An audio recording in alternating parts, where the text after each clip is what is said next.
여러분 안녕하십니까? 박완신 교수입니다. 행정사 직업 윤리에 관해서 여러분과 함께 말씀을 나누고자 합니다. 이 자리에 오신 이제 개업 행정사 여러분은 우리 행정사님들 중에 아마 가장 열정이 있고 또 실력도 있는 분입니다. 이미 행정사로 개업하신 분들이 받는 연수 교육이기 때문에 그래서 여러분 앞에 직업윤리 가지고 함께 얘기한다는 것은 여러분들이 혹시라도 윤리적인 문제 하면 좀 원칙대로 살아라, 도덕적으로 살아라 이런 거기 때문에 또 부담을 느낄 수 있지만 그래 조금도 부담 느끼지 마세요. 원칙대로 우리가 뭐든지 세상을 살아가는데 그런데 그렇게 해야 또 행정사도 잘 될 수가 있으니까요. 여러분 그렇게 생각하시고 조금도 부담 느끼지 마시고 함께 서로 생각한다. 그렇죠? 그런 마음으로 들어주시면 고맙겠습니다. 이제 아까 우리 중앙교육연수원도 잠깐 소개는 했습니다. 그러나 저는 이제 행정심판소망 행정사무소를 서초 9회 바로 서초동 법원 앞이죠. 거기서 이제 2013년도 1회로 행정사 자격을 받고 바로 2014년도 초에 1기로 교육을 받았습니다. 그리고 바로 3월 달에 서초구청에 업무 신고를 하고 행정사를 시작했습니다. 너무 감사해요. 이렇게 하게 된 걸. 그래서 행정사를 지금 한 7, 8년간 해오면서 또 저희 사무실에 한 10여 분이 같이 그동안 해오면서 경험했던 얘기. 물론 제가 이제 기본 소양 교육에서는 행정사 법령 제도 이런 과목으로 주로 했습니다. 그러나 이제 연수 과정에서는 우리 회장님 또 중앙교육연수원장님 또 협회라든가 이사 교수진에서 직업윤리를 꼭 내가 좀 했으면 좋겠다. 아무래도 대학에서 교수도 하고 또 대학에 정보화 시대 이제 사이버대 총장도 했기 때문에 요즘 온라인 시대에 필요한 또 교육을 미리 받았어요. 그래서 이제 아무래도 공직도 했지만 이 과목을 좀 맡았으면 좋겠다 해서 제가 맡게 된 것입니다. 그렇기 때문에 여러분 제가 이렇게 맡아서 오늘 얘기할 때 혹시 또 견해도 다를 수도 있어요. 그렇죠? 다 그렇습니다. 그러나 제가 한 것이 무슨 꼭 다 옳은 것이다 이런 얘기는 않겠습니다만 그러나 제가 여러 가지를 연구를 그동안에 다 했습니다. 예를 들면 윤리 강령을 하다 보니까 각 협회 또 대한의 변호사협회 또 공인중개사협회 경영지도사협회 회계사 변호사 세무사 종합적으로 다 연구해봤습니다. 직업윤리를. 거의 공통점이 있어요.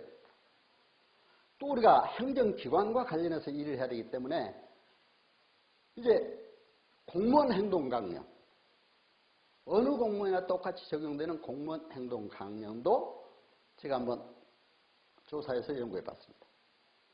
또 각 부서마다 있는 윤리 강령 이것도 한번 연구해 봤습니다. 그랬더니 다 거기에 공통점이 있어요. 그래서 그 공통점을 가지고 어떤 것이 가장 우리 행정사에게 필요한가 어떤 것이 가장 적합한가 이렇게 해서 제가 강의안을 만들었습니다. 그렇기 때문에 또 특히 제가 감사한 것은 법정대학의 교수로 있을 때 제가 이 국민윤리 과목을 1학년 필수 과목으로 강의했어요. 국민윤리 과목.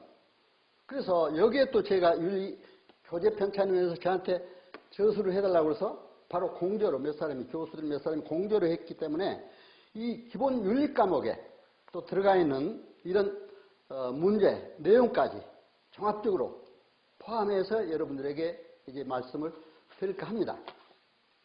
여러분 제 교재는 이제 41페이지부터 여러분 이 교재 받으셨죠? 교재. 예. 자, 받으셨으면 예, 한번 손 한번 들어보세요. 예. 다 받으셨죠? 고맙습니다. 예, 이 교재에 41페이지부터 여기 64페이지까지 이 교재 내용에 제가 이제 쓴 안이 있습니다. 그렇기 때문에 여러분 이 교재도 한번 참고를 하시고 그러나 이제 그 교재는 발간하기 위해서 부랴부랴 그때 짧은 시간 내에 연구해서 다 만들어서 냈습니다만은, 그러나 제가 이제 그 이후에 심지어는 어젯밤에 텔레비 보면서 뉴스에 나오는 거, 세계 각국의 대통령들이 새해 새 희망을 화합하자. 새해는 이것도 윤리 문제입니다. 각국이 통합하자. 하나로 그 나라에서 서로 갈등을 없애자 하는 거예요. 이런 문제까지 다 추가했다는 걸 말씀을 드리고, 어저께까지 다 수정 보완해서, 물론 여러분 책과는 약간 또 중간중간 수정 보완된 게 있기 때문에 다를 수가 있습니다만, 여러분들 그거 이해하시고 들어주시면 고맙겠습니다. 자, 오늘 여러분들이 강의할 순서는 대한행정사의 설립 목적, 행정사의 비전. 바로 우리 대한행정사는 어떤 비전이 있느냐? 윤리와 직접 관련된 문제입니다. 우리 인생의 비전, 목적이 있어야 되잖아요.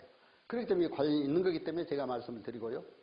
이런 연수교육 목표와 또 연수교육, 또 우리 국민 상담을 할 때 어떻게 해야 되는가? 연구 접근 방법이 필요합니다. 일반적으로 학문의 연구 접근 방법도 알아야 정확하게 접근해 나갈 수가 있습니다. 그래서 이런 방법까지 여러분들에게 말씀을 드리도록 하겠습니다. 또 행정사 윤리 강령과 행정사 법상 윤리는 어떻게 되어 있느냐. 이제 이 사망사항은 이제 완전히 우리와 관련된 직업 윤리라든가 또 공무원 윤리라든가 행정사 윤리라든가 각 자격사 윤리를 종합해서 이제 정리하면서 마지막에 국민 상담은 어떻게 할 것인가, 컨설팅, 창업 컨설팅을 통해서 어떻게 할 것인가, 이런 걸 가지고 여러분들에게 말씀을 드리겠습니다. 그래서 이제 오늘 여러분들이 이걸 잘 마음속에 넣어두시고 살아간다면 비단 행정사무뿐만이 아니라 일반 사회에 살아가는데도, 인생을 살아가는데도 저는 자신합니다. 성공적인 삶을 살아갈 수 있다. 분명히 그렇게 여러분 생각하고 또 그런 마음으로 이 시간 들어주면 감사하겠습니다. 사실 교육학에서는 제가 이제 욕심도 많았어요. 법정대학에 다닐 때, 법학과를 다닐 때 학부모, 석사 박사는 행정학으로 했지만 다닐 때 교직 과목을 철저히 이수했어요. 1학년 때. 또 1, 2, 3학년 이렇게 과목을 교육학을 공부할 때 보니까 뭐라고 하냐면은 강의를 잘 듣기만 하면은 그래도 30%, 40%밖에 기억을 못한대요. 그런데 노트에서 중요한 걸 노트하면서 쓰면은 7, 80%를 기억할 수가 있다. 여러분 뭐 교재가 있으니까 일일이 쓸 필요 없습니다만 여러분 교재 펴놓고 중요한 것은 좀 노트하는 게 좋아요. 여러분들 새롭게 좀 다시 추가해야 되겠다는 거예요. 7, 80% 기억한다. 그러나 생활의 현장에서 실제 삶의 현장에서 실천하면은 90%, 100% 기억한다. 이렇게 일하고 있습니다. 그러니까 저는 웬만한 강의 들 때 꼭 노트를 해요. 그런 성격이 있어요. 어떤 얘기를 할 때도. 사람 머리라는 게 한계가 있으니까 잊어버리잖아요. 잊지 않도록 이렇게 노트를 하는 성격이 있습니다. 그래서 여러분 오늘 바로 제 강의에 기왕에 들어오셨으니까 여러분 좀 강의의 효과를 발휘해서 또 이걸 통해서 우리 행정사 업무 수행에 큰 도움이 됐으면 하는 마음 간절합니다.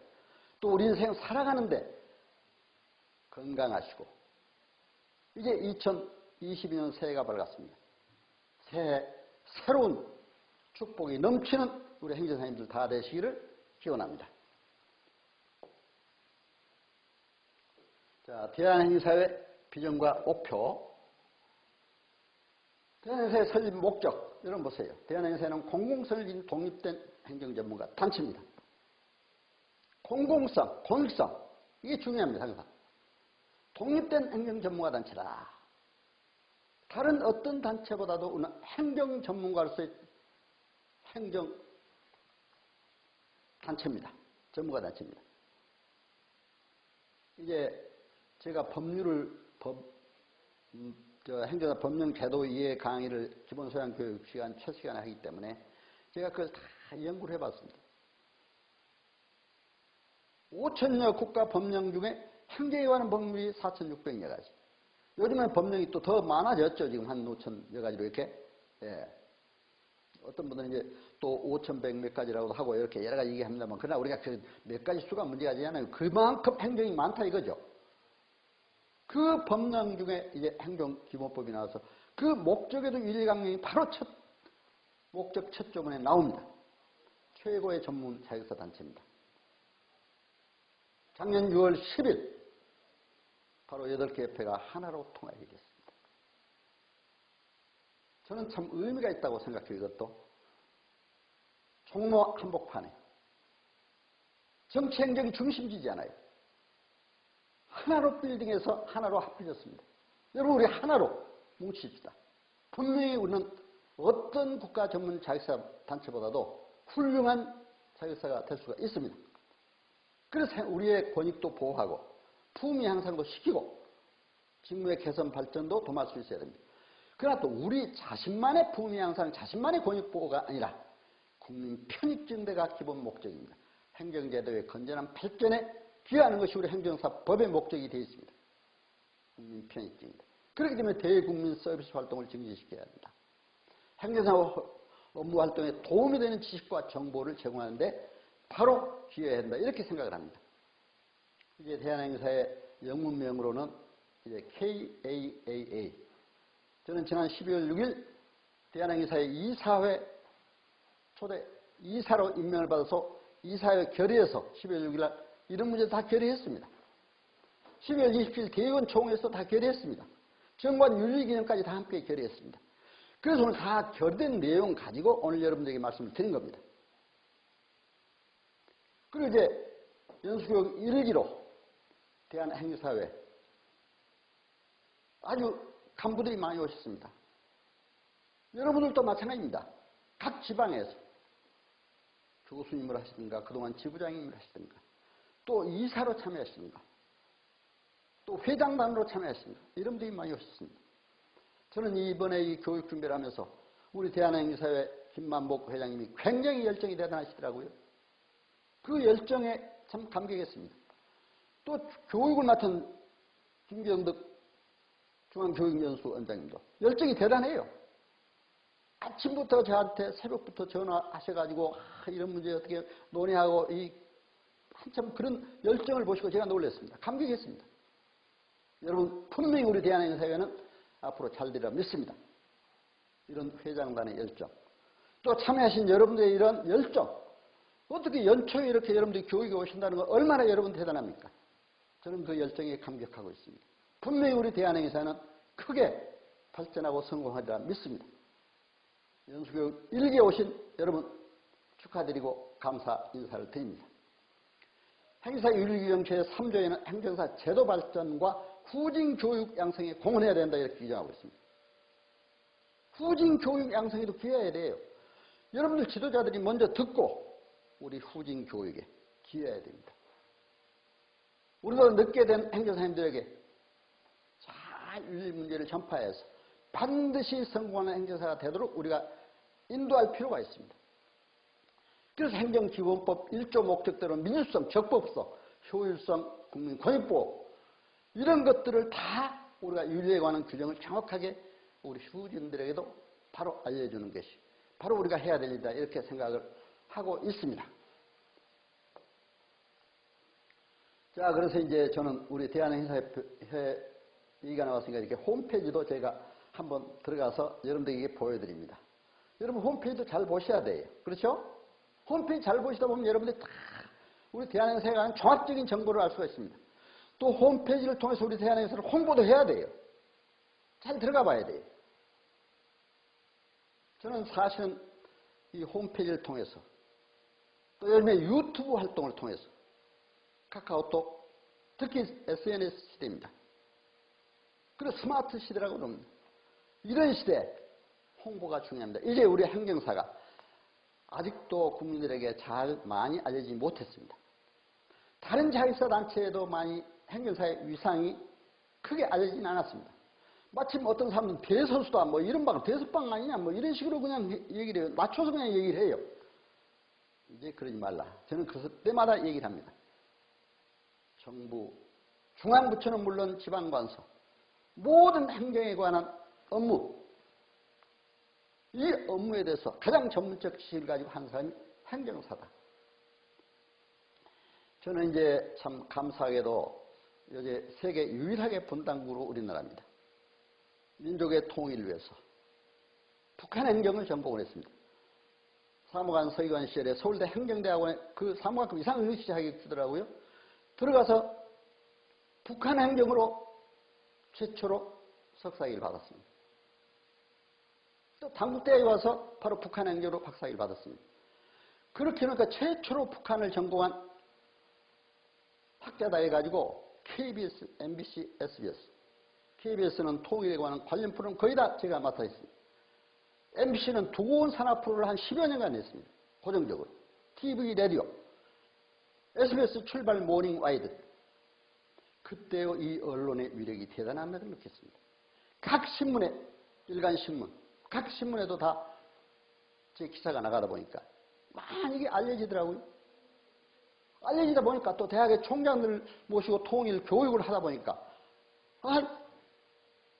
자기 대학으로 와달라. 그때 북한학과가 최초로 생길 때 법정대학 안에 북한학과가 있습니다. 북한학과 교수로 가서도 제가 사실은 남북의 정치 행정을 다 비교해서 강의를 해줬어요. 여러분 대개 북한학과 교수들 그때 정치학과 전공한 사람들이 왔거든요. 그런데 여러분 행정이 얼마나 광범합니까? 행정뿐만이 아니라 예술, 문화예술, 교육, 우리 정부 부처를 보면 알잖아요. 보건, 복지, 종합적인 것이 다 행정입니다. 그런 이런 행정에 관한 걸 종합적으로 제가 남북을 비교해서 가르치다 보니까 그때 너무 감사해요. 그래서 이렇게 홍보가 중요하다 해서 제가 잠깐 말씀드리면서 이제 제 말씀도 곁들여서 얘기를 드렸습니다. 여러분 홈페이지를 통해서 우리 대한행사에 또 우리 대한행사에 유튜브가 있습니다. 통해서 앞으로 많이 행정사를 홍보해 주시면 고맙겠다 생각이 듭니다. 자, 그러면 우리가 행정사로서 기본적으로 알아야 될 행정의 정의, 목적, 기능이 뭐냐? 행정이란 뭡니까? 제가 석박사과정 밟을 때 교수들이 처음에 행정의 개념부터 얘기하더라고요. 우리 행정사는 행정을 바로 알아야 됩니다. Public Administration. 여러분 어떻습니까? Public은 공공성, 공익성을 얘기합니다. 우리는 공익적인 업무를 앞에서 하고 있습니다. 애들은 접두어지만 미니스트리 여기에서 행정이라는 게 유래했습니다. 미니스트리 뭡니까? 목자 장관이라는 의미도 있습니다. 그러나 섬김 봉사라는 의미가 더 중요합니다. 물론 우리 행정사님 중에는 장관님들도 많이 오고 차관님도 많이 오고 고위공직자들이 많이 옵니다. 시험 봐서 그 어렵게 합격해서 오신 분도 많이 옵니다. 저는 우리 장관이든 목자든 고위공직자이든 하위공직자든 시험 출신은 모두가 하나 되어야 된다고 생각이 됩니다. 전부 섬기는 자세를 일해야 합니다. 앞으로는. 섬기는 자세. 그래서 이러한 섬기는 자세를 우리가 일할 때 이것이 바로 윤리적 하나의 기준이다 생각이 됩니다. 행정사는 지도자로서 스트레스 리더십을 가져야 된다. 저는 이렇게 항상 행정학에서 리더십 이론도 나오지 않아요? 리더십 이론 강의할 때 꼭 강조를 합니다. 스트레스 리더 뭡니까? 서번트 리더. 섬기는 지도자가 돼야 돼요. 섬기는 지도자가 돼야 됩니다. 섬기는 자가 섬김을 받습니다. 여러분 그거 아셔야 돼요. 그렇죠? 섬기는 자가 높임을 받아야 돼요. 교만한 자 누가 섬기지 않습니다. 셀프 리더. 여러분 자신의 관리도 잘하세요. 건강관리 잘하세요. 그렇죠? 새해 여러분 더욱 건강하세요. 코로나로 힘들지만. 슈퍼리더. 뭡니까? 화합을 잘해야 됩니다. 나만 잘났다고 교만하거나 그래도 안 됩니다. 우리 대한행사의 회원이 됐으면 행정사 서로 간에 협력도 하고 화합도 해야 되지만 대한행정사 회도 서로 화합하고 함께 협력을 해야 됩니다. 대한행사의 발전을 위해서도 우리가 함께 노력을 해가야 됩니다.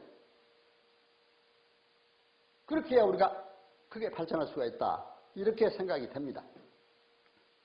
행정사법 1조의 목적대로 국민 편익 도모, 행정제도의 건전한 발전에 기하기 위해서도 섬기는 자세가 필요합니다. 그런데 이제 제가 이제 세계 나라가 몇 개국 있느냐, 물론 각각 유엔에서 발표한 거라든가 또 각각 그 통계청이라든가 여러 군데서 발표한 게 다를 수가 있습니다만 230여 개 국입니다. 그런데 참 우리나라가 좋은 점도 많지만 자살률이 OECD 국가 중에 최고 1위래요. 그리고 이제 갈등률이 세계 1위래요. 세계 1위. 갈등률. 서로 두 사람만 모이면 싸운다 이거죠.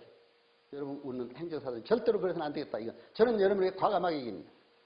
제가 미국 프린스턴 대학에 연수를 받는 기간에 한번 거기를 갔었습니다. 유대인촌을 갔었거든요. 유대인촌에 가니까 뭐라고 하냐면은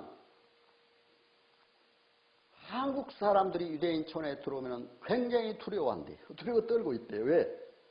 한국 사람들은 너무 열심히 있고 너무 머리도 좋고 하니까 새벽부터 일어나서 또 열심히 일하고 하니까 자기들이 이제 큰일 났다 그런대요. 야, 이제 우리는 망했다.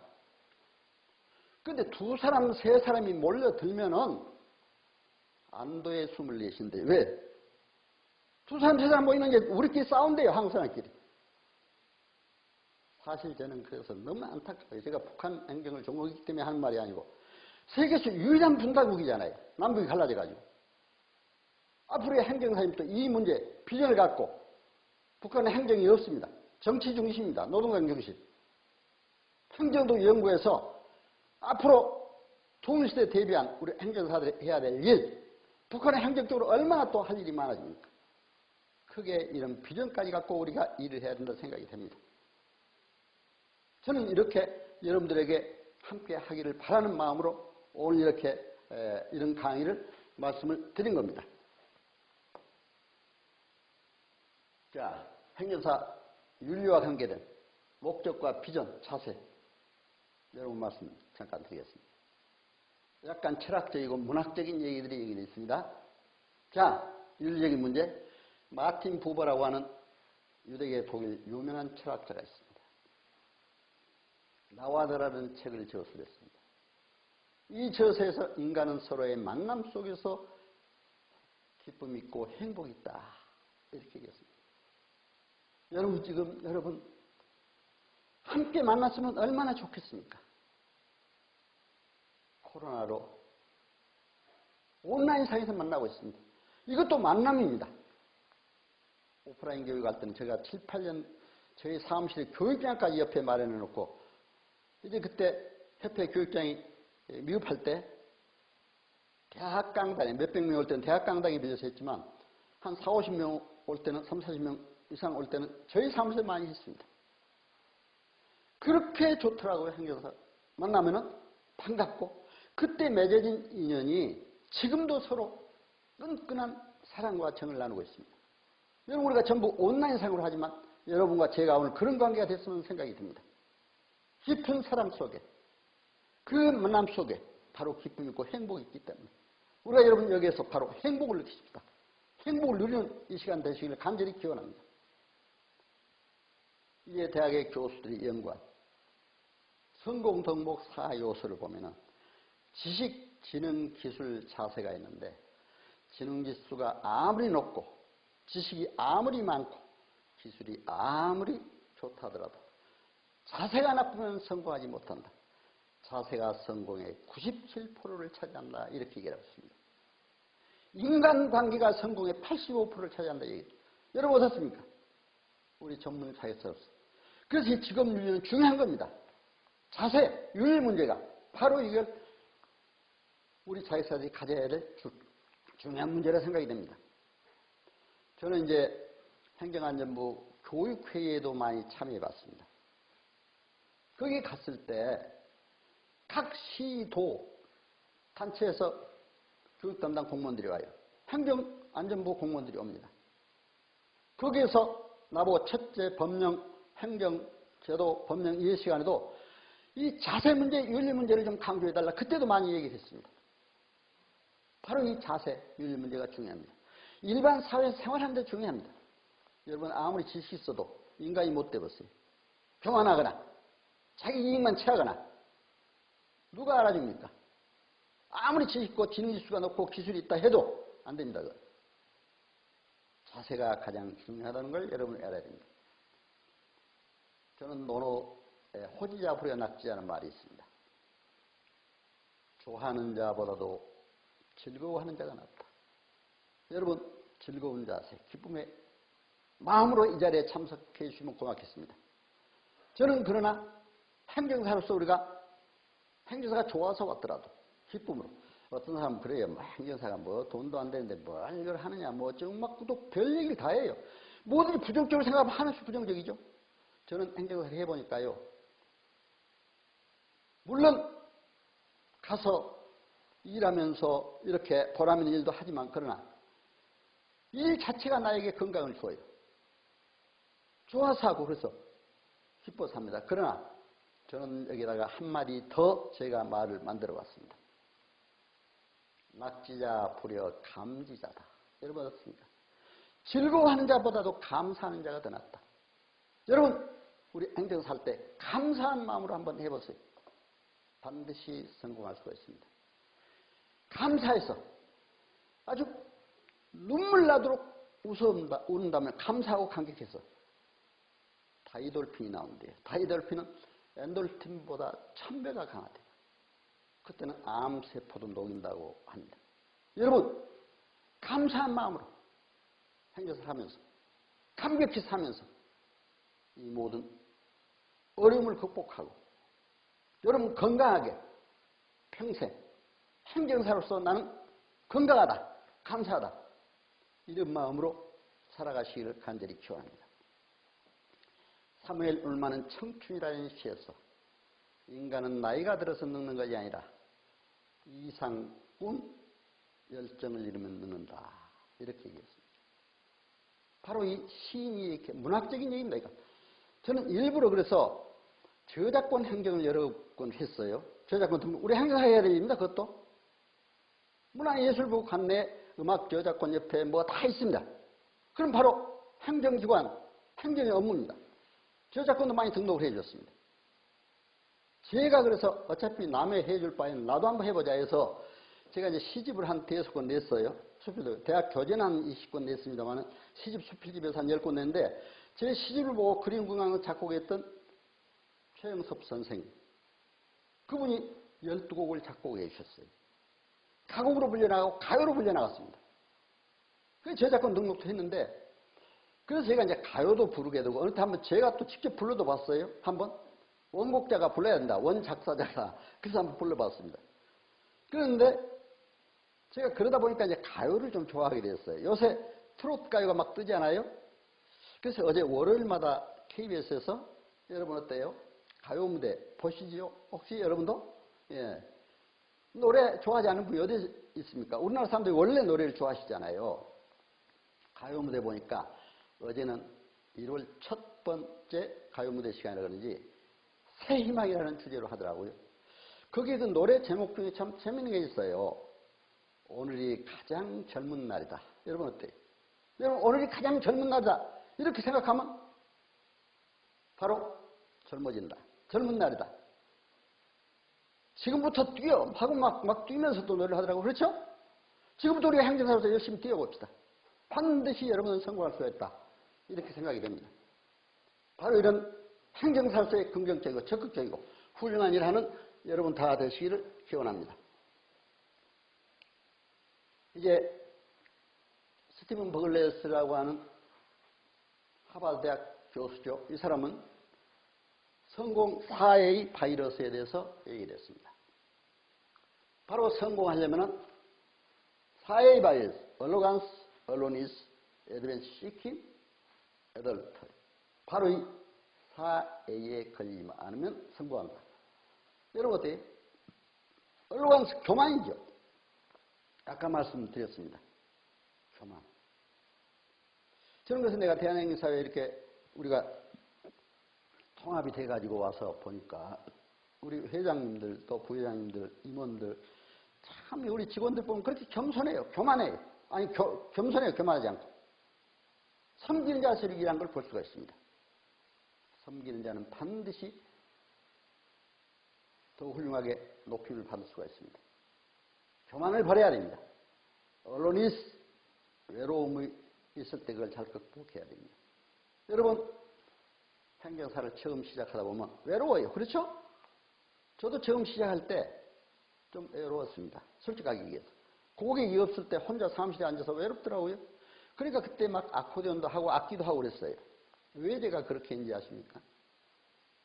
내 마음을 달래려고.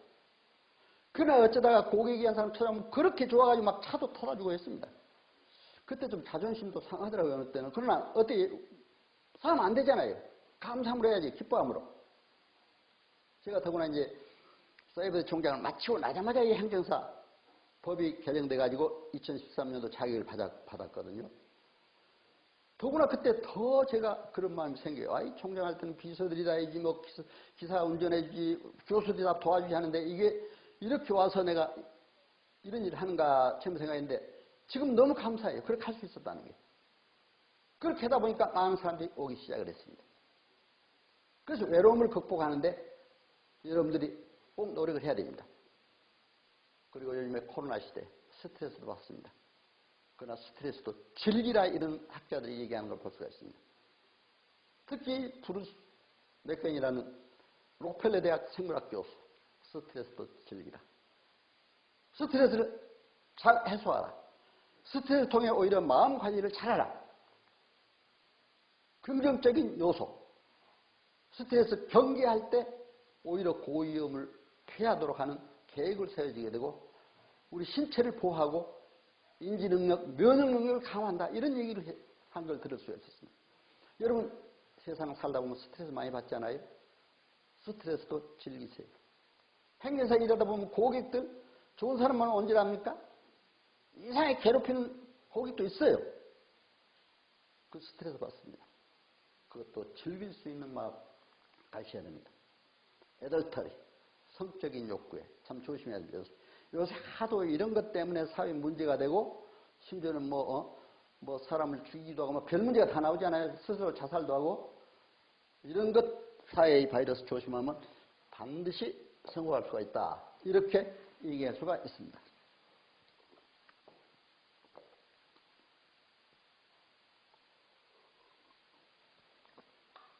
자, 그렇다면 이제 우리 행정사 연수 교육 이번에 일기교육입니다.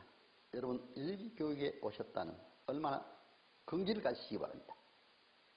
행정사법 규정에 따라 25조에 따라 법정교육이 정해진 법정교육입니다. 또 2년마다 16시간씩 연수교육을 받아야 한다는 행사법 시행령 23조 6항에 규정된 내용입니다.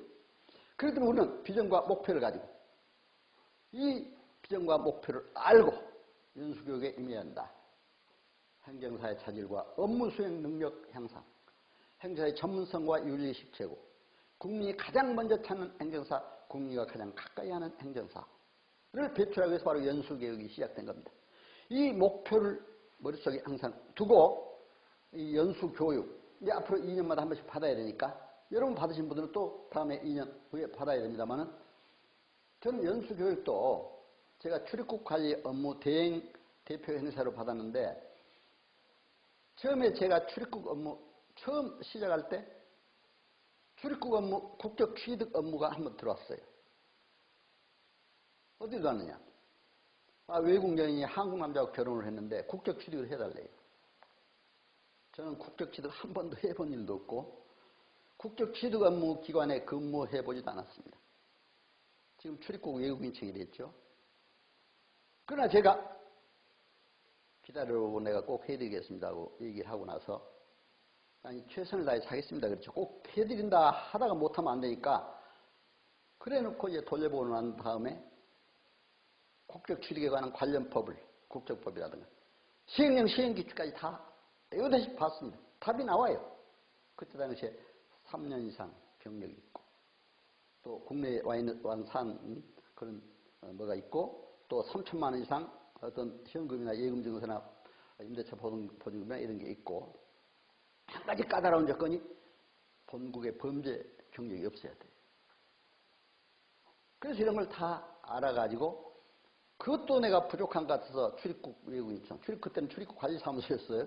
찾아갔어요. 공무원들이 가니까 공무원들이 참 친절하게 잘 가르쳐 주더라고요. 잘 가르쳐서 양식까지 주면서 이걸 써오라 이거죠. 국적 취득에 대한 신청서까지. 그래서 다 가지고 와서 그 사람이 왔어요. 이 사람이. 다 설명해주고 아까 그런 국적 취득의 요건을 설명했더니 어쩜 이렇게 시원스럽게 잘 대답해 주느냐. 그런 얘기를 해요.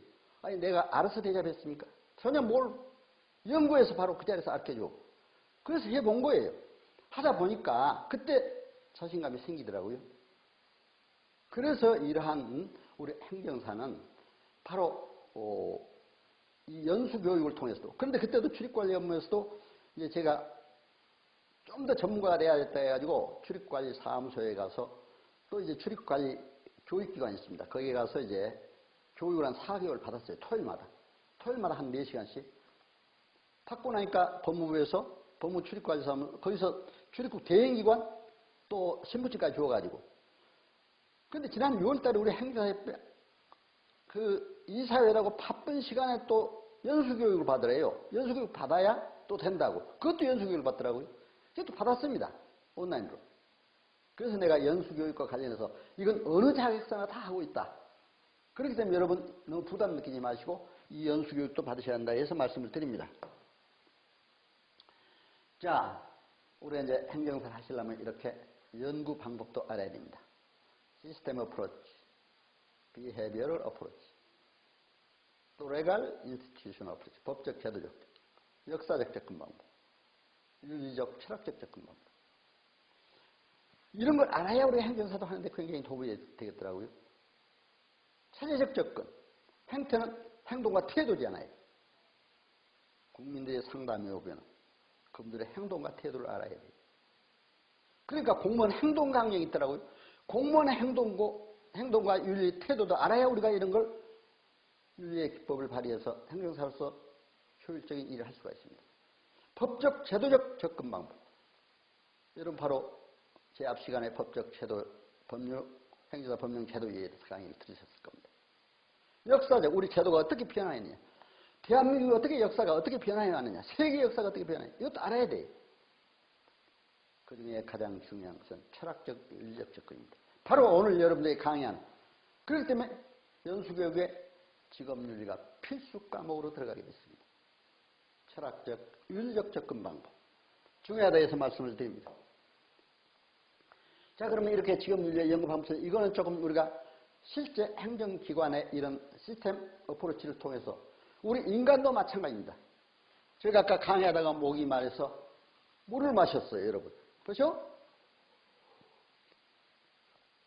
마셔서 내 목을 넘어서 몸속으로 들어갑니다. 뭡니까? 인풋이죠. 투입. 그렇죠? 뱃속에서 이제 있다가 또 대소변으로 나갑니다. 아웃풋. 그게 뱃속에 소화시키는 과정이 프로세스. 아웃풋. 소화가 안 되면 또 다른 음식을 먹어야지. 피드백 과정을 통해서 다른 걸 고쳐 나가야 됩니다. 바로 이것이 시스템 어프로치. 행정사도 마찬가지입니다. 여러분 고객들이 우리한테 와서 어떤 업무 요구를 하면 어떻습니까? 인풋이죠. 업무를 가지고 와서 나한테 상담하고 어떻게 해달라? 인풋입니다. 들어왔습니다. 그럼 우리가 인풋했으면은 그 법령도 연구하고 처리 과정에 또 이의신청도 쓰고 행정 심판서도 쓰고 해서 바로 넣는 과정이 프로세스.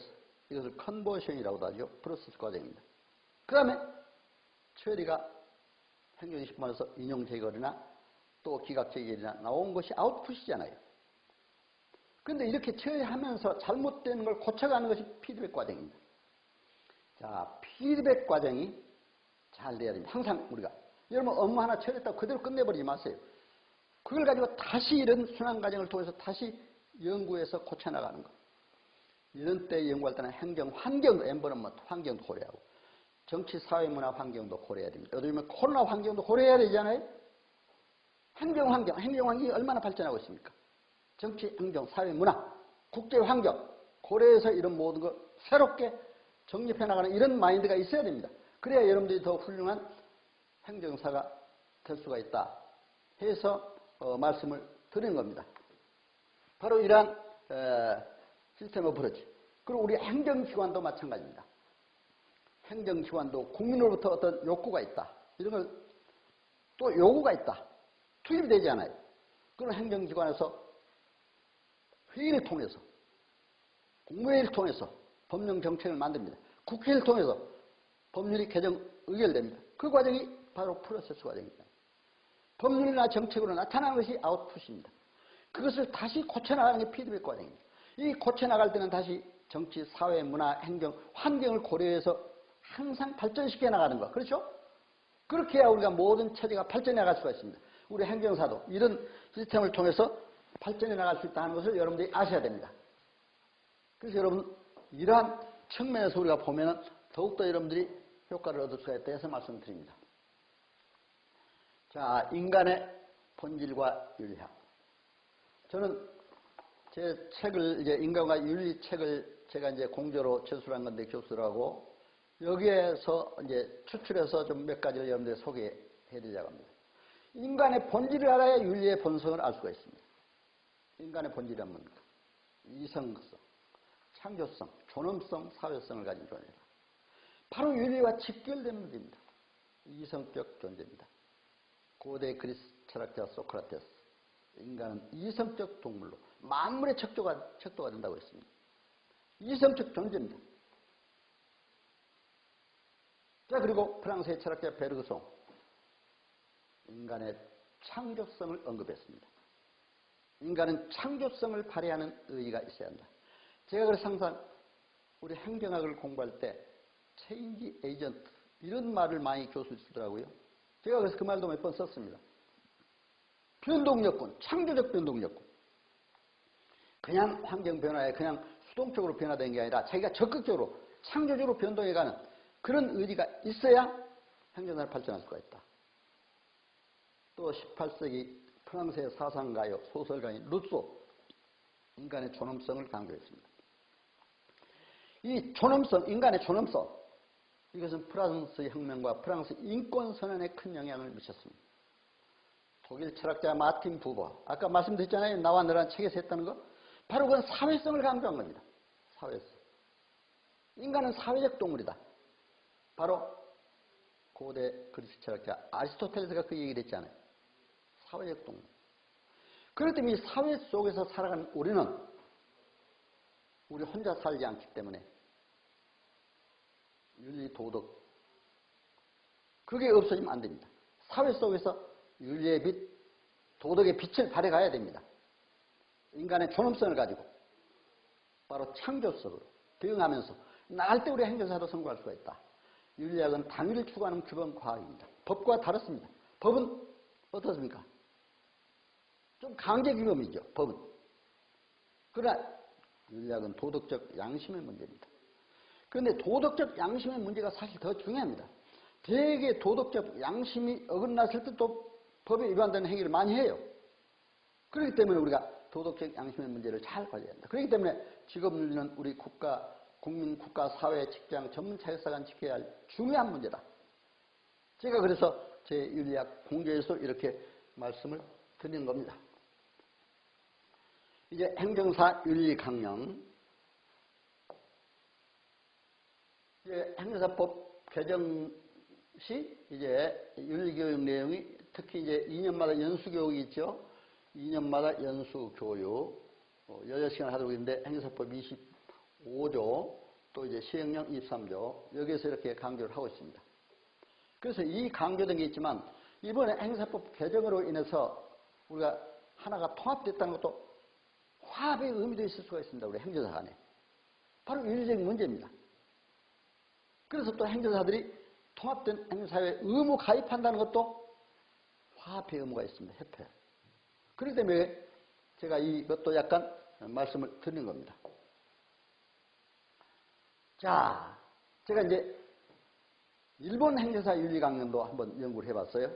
여기 일본어로 되어 있기 때문에 제가 이제 우리 한국어로 약간 풀이를 제가 해봤습니다. 보세요. 윤리와 관련된 일본 행사. 저는 2017년 8월 달에 일본 총무성하고 행정사 협회를 방문했습니다. 그래서 그게 방문한 걸 저는 어디 가면 종합적으로 그렇게 연구하는 그런 습관이 있어가지고 자료를 다 수집해서 그때 같이 갔던 분들이 우리 회장님 같이 갔던 분들이 이렇게 자료를 다 수집하느냐 그러더라고요. 연구하면 수집해야 되잖아요.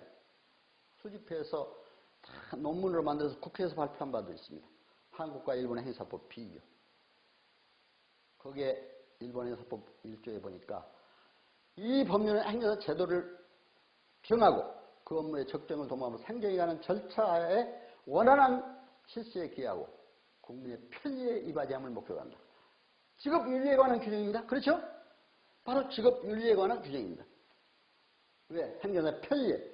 우리는 행정사 편익이라고 했는데 거기는 또 편리란 말을 썼더라고요. 일본 행정사는 가해 법률가로 부르고 있더라고요. 그리가짜 가해 법률가. 바로 우리 대한 행정사회가 있는 여기가 종로 1가입니다.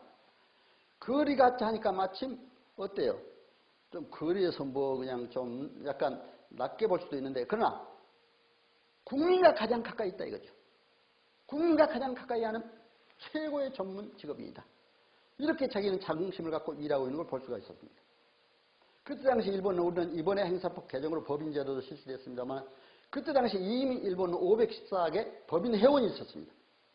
대단하더라고요. 45,205명 그때 당시에 정확하게 제가 숫자까지 적어왔잖아요. 개업항정사가 있었습니다. 45,205명이 다 단일협회에 등록을 하게 되고 등록을 하다 보니까 협회가 운영이 잘 되고 있더라고요. 우리는 아직까지 이제 협회 등록이 다 이제 합해져 가지고 이렇게 조금 아직 좀 덜 미진한 상태입니다만은 우리는 그래 45,000 등록 개업행사 이렇게 안 되죠. 제가 이제 전에 대한행사협회에 있을 때 보니 거기는 한 만여 명 뭐 개업행사로 봤는데 다 합해도 15,000 뭐 만 몇천 명 되리라고 믿어요. 그런데 45,205명이 정확하게 등록을 했어요. 단일행사협회 다 등록을 했어요. 서로 협력하고 있습니다. 특히 거기는 일본행사협회와 관련된 조사협회라고 있는데 그건 컨설팅 업무까지 하더라고요. 행정 컨설팅이죠, 말하자면. 그런데 컨설팅은 경영학에서는 경영 컨설팅이라고 그럽니다. 저는 행정 컨설팅. 상담 자체가 컨설팅이니까. 그래서 어느 회사에서 백을 하나 연구해달라면 백을 다 조사해서 그 연구해가지고 기업에다 주어요. 명품 백을 하나 만들 수 있도록. 그렇게 보수 꽤 많이 받는 걸 볼 수가 있었습니다. 이 한국과 업무형은 유사합니다, 지금. 그러나 다만 대리권에 관해서는 일본이 우리보다 훨씬 우세합니다. 대리권. 우리는 일본은 사전 절차 시 불이익 처분에 대해서 대리권 인정돼요. 사후 절차에서도 행정사협회가 실시하는 교육을 수행한 특정한 행정사가 사후 대리권을 할 수 있도록 다 인정을 하고 있어요. 그런데 이제 특정 교육이라는 게 거기에 이제 협회에서 어떤 행정심판 이론이라든가 심판 실습이라든가 뭐 행정 여러 가지 법과 관계된 그런 걸 이제 교육을 시키더라고요, 보니까. 그렇게 해서 바로 하고 있는 걸 볼 수가 있습니다. 그래서 일본의 행정사의 윤리 강령도 행정서사의 사명, 명예, 국민 신뢰. 두 번째로 국민 권리 보호, 의무, 성실 이행. 행정사의 법령 해칙 준수, 업무 정통, 공정, 성실 직무 수행. 또 인격 연마, 양식 교양, 행정사 상호간 융화, 신뢰 유지. 이런 겁니다. 이건 우리하고 유사하지 않아요? 비슷합니다. 이따가 이제 우리 행정사 윤리 강령이나 이런 거 할 때 말씀드리겠습니다만 융화하기 때문에 여러분들에게 이제 이렇게 일본 행사까지 말씀을 드리고 잠깐 쉬셨다가 이제 한 10분 쉬셨다가 다음에는 이제 우리 행정사 법상 윤리 문제, 행정사 윤리 강령 문제, 공무원 윤리 강령과 어떤 관계가 있느냐 문제, 또 행정사의 윤리 규정 문제, 지난 24회 대의원총회에다 통과된 걸 중심으로 해가지고 제가 좀 더 구체적으로 말씀을 드리겠습니다. 여러분 10분 동안 잘 쉬셨어요? 감사합니다. 여러분 듣는 태도를 보니까 너무 열정적이에요. 감사를 드립니다. 쉬는 것도 요령이더라고요. 제가 이제 대학에 강의할 때는 제 전공 과목은 정해진 시간에 하지만 교양 필수까지 제가 많이 했어요. 특히 이제 국민윤리 과목이라든가 또 민족 통일론 등. 그때 강의를 하다 보면은 원때 야간까지 있다 보면은 좀 피곤해요. 그러니까 중간 10분 쉬는 시간을 의자에 누워서 깊이 잠이 들어버렸어요. 또 10분 있다 깨져요. 그럼 몸이 풀리는 걸 봤습니다. 그러니까 10분 쉬는 것도 이게 잘 쉬시면 여러분들이 피로를 푸시고 또 피로를 풀어야 건강도 좋잖아요. 여러분 건강해야 무슨 일인지 할 수가 있잖아요. 그러니까 여러분 잘 쉬셨으리라 믿고 다음 또 강의 연결해서 시작하도록 이렇게 하겠습니다. 이제 행정사 업무 수행 자세 윤리 문제. 이건 행정사 관련 법령과 함께 우리가 보도록 하겠습니다. 물론 우리 자격사들은 이제 법령 제도 이해 시간에 물론 여러분들이 다 아시리라면 헌법부터 각 법률, 국가 5천여 이상 법률이라든가 또 시행 규칙까지 잘 보고 또 전문 자격사로서 최신 법 개정, 심지어는 법원의 판례 변경된 것까지도 잘 연구해서 하는 그런 자세. 그러나 너무 부담 갖지 마세요. 왜냐하면 업무를 하다 보면 다 또 그렇게 하게 돼요. 그렇게 해야 또 할 수가 있으니까요. 그래서 여러분들이 그렇게 하시고 이렇게 해주시면 좋겠다 해서 말씀을 드립니다. 자, 우리가 이제 특히 국민윤리와 관련된 이런 여러 가지 규정만 잠깐 말씀을 드리겠습니다. 여러분 보세요. 이제 제가 헌법 총강에 나타난 걸 보면은 바로 총강에는 민주, 평화, 통일, 국민 행복이 있습니다. 바로 이건 국민윤리교육 관계됩니다. 제가 윤리학 교재 쓸 때도 앞에는 철학적인 윤리적인 문제 여러 가지 관계하다가 뒤에 가서는 통일 문제, 평화 문제, 또 국제 간의 문제까지 다 나와요. 이런 윤리가 다 포함이 된 겁니다. 그래서 이렇게 헌법 1조, 4조, 5조, 10조 이런 문제가 돼 있다는 걸 봐야 됩니다. 그런데 저는 어저께 저녁 뉴스를 보면서 2022년도 세계 각국의 신년사를 좀 한번 검토해 봤거든요. 미국이나 중국, 일본, 러시아, 우리 주변 국가는 물론 유럽 각 국가들 보니까 공통점은 똑같아요. 새해 희망을 갖자. 서로 통합하자. 안보, 경제, 국민 복지는 강조하고 있었습니다. 여러분 어때요? 바로 우리 윤리하고 관계된 문제잖아요. 국제관계도 이렇습니다. 윤리 문제입니다. 바로. 새해 코로나로 좌절하지 말고 새 희망을 갖고 살자. 서로 통합해야 된다. 하나로 화합해야 된다. 지금 세계는 하나예요. 그래요. 어느 제가 수필을 하나 써주면서 오늘 바로 수필 잡지에 실렸습니다. 국경을 넘어 하나로 이런 제목으로. 지금 국경이 없어졌어요. 더구나 코로나 시대가 되니까 정말 세계가 하나 된 걸 더 절실하게 느끼게 돼요. 그래서 우리가 이런 세계는 하나로 서로 화합하고 통합해야 한다. 그러나 자국의 안전, 자국의 안보도 중요하다. 자국의 경제도 중요하다. 우리가 우리 행정사 자체 셀프 리더로서의 품위유지, 실력 양성 똑같습니다. 그리고 행정사 간의 화합 협력, 또 우리 자격사 간의 화합 협력, 또 국가와 간의 행정기관 간의 화합 협력, 또 국민 복지 이런 해결하는 모든 문제가 바로 우리 행정사들이 해야 될 중요한 일입니다. 그래서 행정사는 국민 편익, 행복 위에 노력해야 될 이런 의미를 가지고 있다 해서 제가 헌법상에 규정된 내용을 가지고 잠깐 말씀을 드렸습니다. 민법에도 다 알 필요 없습니다만 민법은 사법입니다. 일반 사법입니다. 민법이 일반 사법이라면 또 일반 사법의 실체법이라면 절차법인 소송법 있잖아요. 민사소송법, 형사소송법.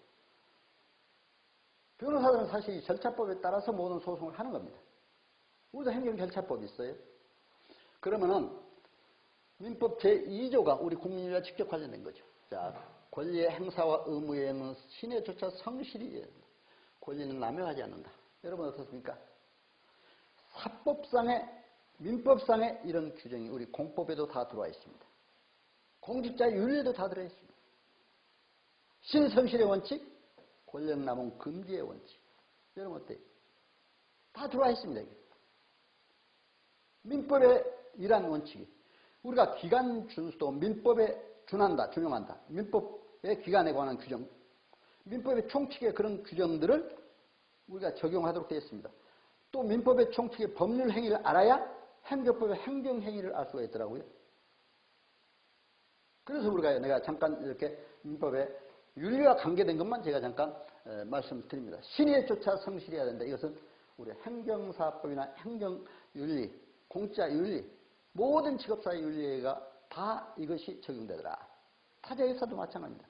변호사단체나 또 세무사단체나 회계사, 배제사 전부 이런 신의성실의 원칙은 다 규정되어 있다는 걸 볼 수가 있습니다. 권력남용의 금지 원칙. 자, 행정사와 행정법에도 마찬가지입니다. 이건 행정기본법의 이제 원칙이 다시 지금 법으로 딱 정해져 있죠. 그래서 이건 행정기본법에서 여러분 아마 앞 시간에 잘 들으셨을 믿고 이건 간단히 바로 법치행정, 비례, 공익사익 비례한다든가 여러 가지 우리가 비례 원칙이 있잖아요. 성실 의무가 바로 권한 남용 금지의 원리, 바로 민법상 신의 성실의 원칙이 여기에도 들어와 있다. 이렇게 아시면 됩니다. 신뢰부, 국민에게 신뢰를 주는 원칙. 바로 이런 것들이 중요하고 부당결부 금지의 원칙. 이것은 우리 윤리 문제와 관련되기 때문에 잠깐 말씀을 드렸습니다.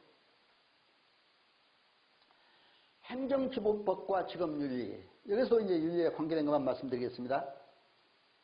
행정기본법이 지난 3월 24일 제정되고 이제 9월 24일 시행이 됐습니다. 목적이 바로 일성한 거죠. 국민 권익보호에 기여한다. 민주성과 적법성 확보하고 적성성, 효율성. 바로 이것이 윤리성과 직결되는 규정입니다. 그래서 각 법이 이렇게 윤리에 대해서 강조하고 있습니다. 그래서 여러분들이 이건 기본법상 이런 윤리의 기준도 아셔야 돼서 잠깐 소개를 해드렸습니다. 그래서 이제 행정사 기본법에 이제 나온 다음에 어디 모두 의원들 들어봤어요. 이런 기대 효과가 있다. 국민 권리 보호 강화에 크게 도움이 됐다. 적극 행정을 구현했다. 공직사회 의식 전환을 했다 이거죠. 형태전환. 적극 행정. 국민들이 소극 행정이 아니라 적극적으로 나가서 국민을 편익을 위해서 일하는 행정. 또 4차 산업혁명 시대 여러 가지 일을 했다. 그래서 이제 컨설팅 시간에 창업 컨설팅 시간에 이제 4차 산업혁명 관련해서도 그때 당시에 더 좀 말씀을 드리겠습니다. 또 통일성, 효율성을 제고하는 국민과 공무원 혼란을 해소시키는 이런 것들이 바로 있다 하는 것을 여러분들이 잠깐 보시면 되겠습니다.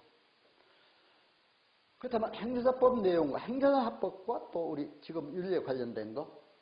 자, 국민의 편익. 이거는 누차 얘기한 겁니다. 행정제도의 발전. 바로 국민윤리와 직결되는 거죠. 그리고 이러한 업무, 민원행정 설치, 권리 업무, 사실이 증명에 관한 거, 기타 번역 업무는 번역 행정사입니다만은 인허가, 대리, 행정관계 법령에 대한 상담 또는 자문에 대한 응답, 행정 컨설팅. 다 법에 규정되어 있기 때문에 바로 이러한 것도 업무상 이런 업무를 처리할 때 윤리 규정을 준수해야 된다 해서 잠깐 말씀을 드렸습니다. 자, 행정사법과 윤리 영역에 대해서 좀 더 이제 보면은 제3조의 행정사가 아닌 사람에 대한 금지사항. 행정사가 아닌 사람은 어때요? 우리 행정사업을 할 수가 없죠. 또 행정사 이름으로 할 수도 없습니다. 그러게 우리가 이거 할 수 있는 업무, 할 수 없는 업무로 구별했습니다. 할 수 있는 업무는 영업적인 취소구제, 여러분 우리 행정사 실무 과목에 또 기본사회 교육 과목에 다 나옵니다. 행정심판 문제, 토지보상 문제, 인허가 문제. 그렇기 때문에 행정사 업무가 어떤 사람은 뭐 650여 가지 있는 650여 가지만 되겠습니까? 수천여 가지가 되죠. 5천여 행정사 법에 바로 다 관련된 것이 행정사 업무죠. 그렇기 때문에 행정사 업무는 아주 여러 가지 많을 수가 있다. 그러나 이제 소송 등기 업무, 또 부동산 중개 업무라든가 조세 신고 업무 이런 거는 이제 노동관계 이런 업무도 원래 할 수 없지만 그러나 이것도 그래요. 우리가 찾아서 해야 됩니다. 행정과 관련된 업무는 우리가 모두 할 수가 있으니까. 저는 이제 어떤 사람이 학원을 운영하다가 학원 갑자기 영업정지를 당하게 됐어요. 나한테 찾아왔어요. 영업정지 당했는데 이거 어떻게 해결해달라. 내용이 뭐냐 물었더니 동업을 한다고 함께 계약을 한 사람이 동업 자금은 되지 않고 이제 자기 아는 직원들만 한 몇 명을 채용을 시켰대요. 그 학원에. 그런데 이제 화나니까 지금 하고 있는 동업 같이 하기로 했던 학원 운영자가 월급을 좀 안 줬어요. 밀리고. 그랬더니 월급 안 줬다고 이 사람들이 고발을 했어요. 노동부에. 고발을 하니까 영업 정지에 대해서 미리 경고가 나왔어요. 좋다. 그러면 그 사실을 전부 계약서라든가 또 그런 사실을 전부 나한테 입증을 할 수 있는 자료를 가져와라. 전부 그걸 가지고 제가 내용규명을 구체적으로 써줬습니다. 내용 우편. 그래가지고 당사자들에게도 다 발송하도록 하고 노동부에도 발송하도록 했습니다. 노동부에서 어떻게 결과가 나온 줄 알았어요? 한번 당사자 간에 다시 조정해서 해결해봐라. 그 당사자들이 다 해서 잘 조정이 돼서 해결이 됐어요. 대치동에 바로 학원가입니다. 그 학원가에서 인류대학들 많이 간다고 해서 거기 학원이 많습니다. 그런데 그게 문 닫기로 했으니 얼마나 마음이 아파서 저한테 찾아왔는데. 그럼 제가 그때 에이 노동관계 없으니까 노무사한테 가보세요. 그렇게 물론 노동심판이라든가 노동심판 뭐 어떤 쟁의 때 심판이 대상이 됐을 때는 그때는 모르죠. 그러나 그 초기 단계에서 우리가 행정적으로 할 수가 있잖아요. 이런까지 못하면 안 되잖아요. 그래서 이런 업무들을 우리가 한번 할 수 있도록 해야 한다. 그래서 제가 이제 이러한 업무와 관련해서 사례들을 몇 가지 했는데 사실은 자동차 등록 업무 같은 거는요. 행정사 자격이 없는 사람들이 오히려 더 많이 해요. 자동차 등록 업무를. 그럼 안 되잖아요.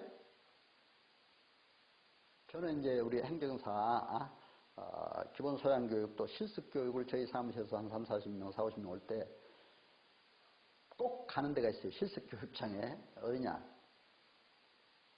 자동차 등록 사업. 제가 서초구에 있으니까 서초구청, 서울 서초구청에 자동차 등록 사업소. 바로 서초구청 옆에 양재동이나 행정법원. 또 출입구관리사무소 내가 초창기 처음 행정사 시작해서 업무를 수임받은 업무이기 때문에 출입구관리사무소. 몇 군데를 꼭 실습을 갔습니다. 세 군데는.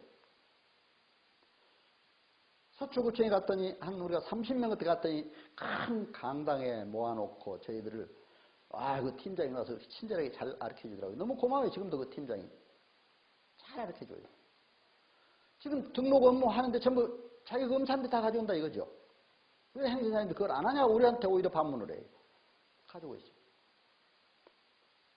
근데 그 사람들이 그러면 하루에 많이 가져오냐 했더니 어떤 사람은 30건, 많은 사람은 50건까지 가는데 최소 3만 원만 받아도 30건이면 얼마 없는 하루에. 아니 우리가 돈으로 따지는 게 아니라 문제가 아니라 우리가 할 일을 이렇게 못하고 있는 것도 많습니다. 분야가.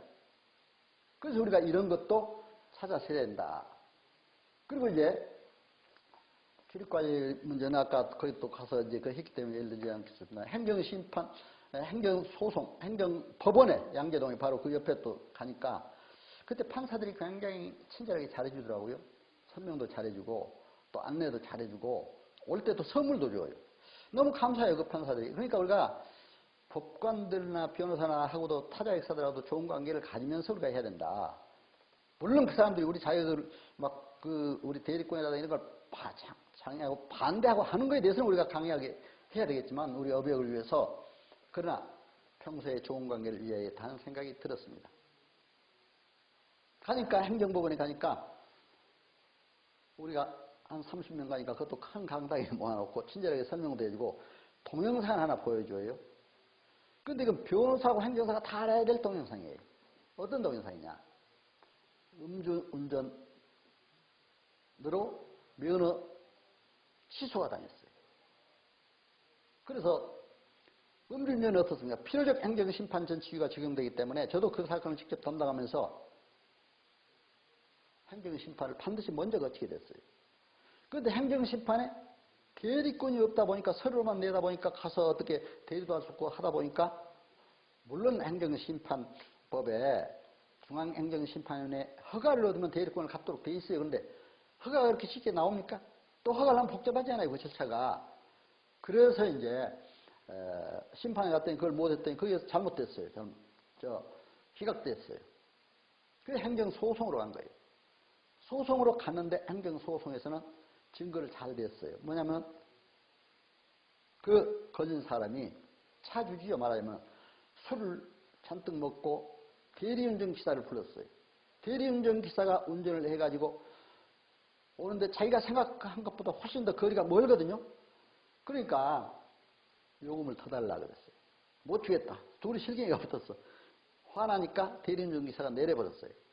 그러니까 이제 이 차주가, 뒤에 앉았던 차주가 앞에 와서 운전석에 앉아가지고 이렇게 차 운전대를 잡는 순간 경찰관 단속이 걸렸어요. 와서. 어때요? 혈중 알코올 농도가. 그때 당시에 취소 기준을 훨씬 넘었어요. 지금은 취소 기준도 굉장히 강화되어 있잖아요. 그래서 그때는 넘어서 면허가 취소된 거예요. 그러니까 행정심판에서 기각당했으니까 다시 운전기사를 찾아갔어요. 좀 도와달라. 내가 이 자리에서 운전 한 발짝도 안 했다.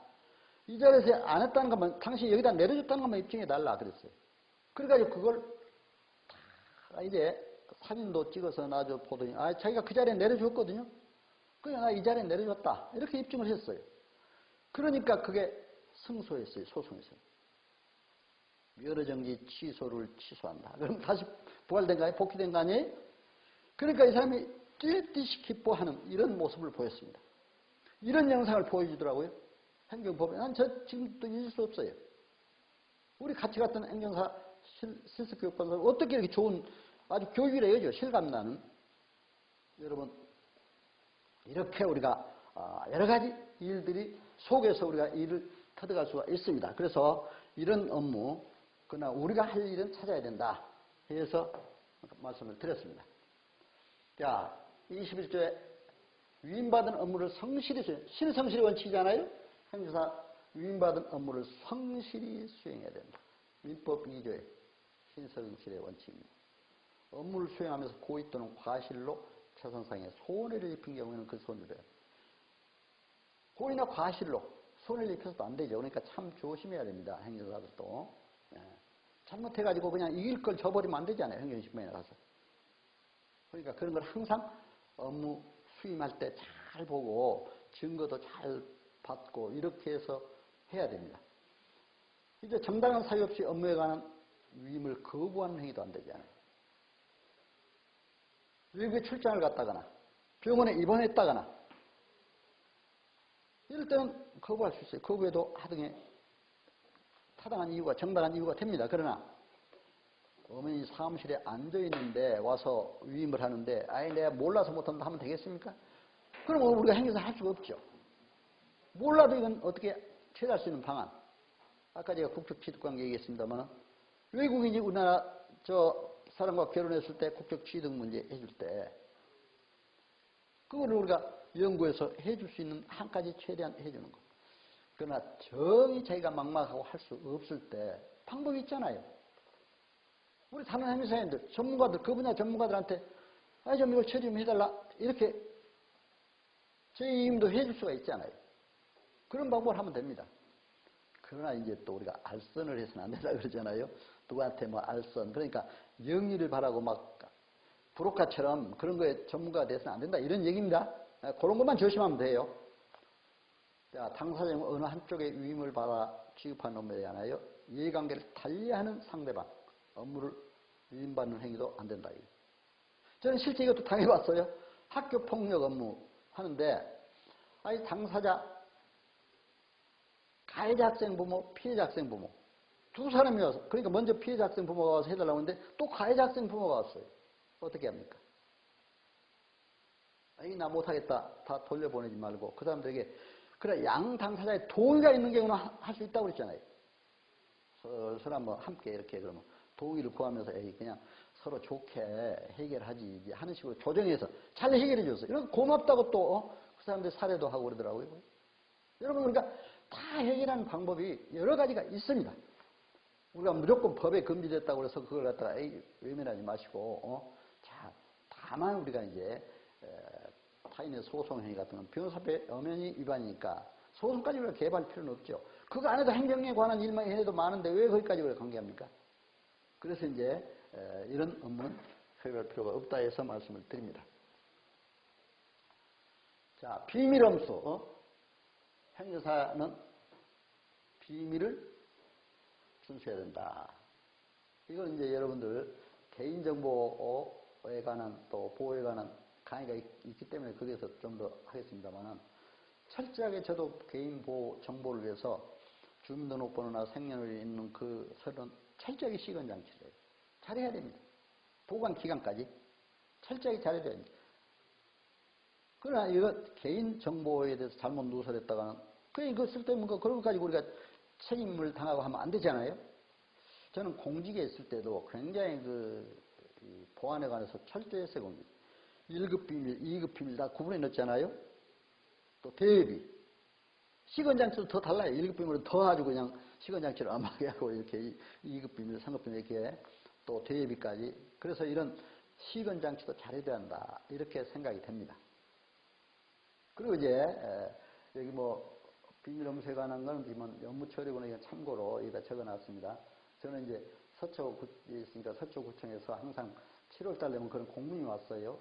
오고 이제 작년 7월 1일부터 올해 6월 말까지 업무 처리부를 작성해달라. 그러니까 여러분들이 업무 처리부를 작성하면 상담 일지라든가 이제 사전에 또 기록도 해놔야 되겠더라고요. 그래서 중요한 거는 이제 기록을 해서 이게 또 이것도 사실은 성실하게 해주는 거잖아요. 신의 자체 성실하게 업무를 행정사 업무 자체를 하는 거니까 여러분들이 참고로 말씀을 드립니다.